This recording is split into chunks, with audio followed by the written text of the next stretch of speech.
پس اگر او بر زمین میماند کاهن هم نمیشد، چون که در اینجا کاهنانی هستند که به حسب شریعت هدیه ها تقدیم می نمایند و آنها به صورت و سایه چیزهای آسمانی خدمت می کنند، چنان که به موسی گفته شده بود وقتی که او به ساختن خیمه شروع می نمود. با خبر باش گفته شده است که همه چیز را موافق نمونه‌ای که در بالای کوه به تو نشان داده شد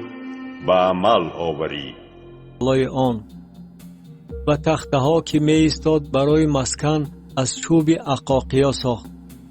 درازی هر یک تخته 10 ذراع بود و فراخی هر یک تخته 1.5 ذراع و در هر تخته 2 دندانه متوازی یکدیگر بود. در همه تخته های مسکن چنین ساخت و تخته ها را برای مسکن ساخت. 20 تخته برای طرف جنوبی و 40 پایه نقره زیر 20 تخته ساخت.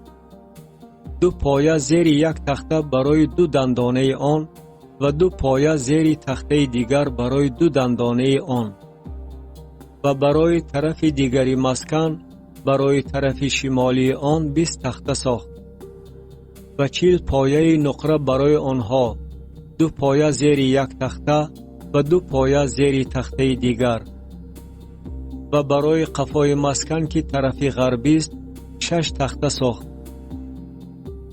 و برای گوشه های مسکن در قفا 2 تخته ساخت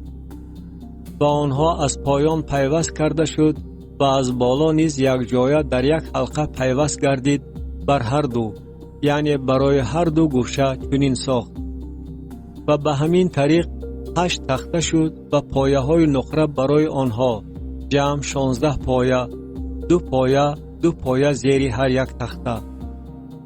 و غلقه ها از چوب عقاقیا ساخت. 5 عدد برای تخته های یک طرف مسکن و 5 غلقه برای تخته های طرف دیگری مسکن و 5 غلقه برای تخته های طرف قفای مسکن به سمت غرب و غلقه میانه را ساخت تا که از درون تخته ها از این سر تا آن سر بگذرد و تخته ها را با طلا پوشانید و حلقه های آنها را که خانه های غلقه ها بود از طلا ساخت و غلقه ها را با طلا پوشانید و پرده از لاجورد و ارغوان و قرمز و کتانی نازکی 2 تابه ساخت. با بافت صنعتکارانه آن را با کروبیان ساخت و برای آن 4 ستون از عقاقیا ساخت و آنها را با طلا پوشانید و ایلمک هاشان از طلا بود و برای آنها 4 پایه نقره ریخت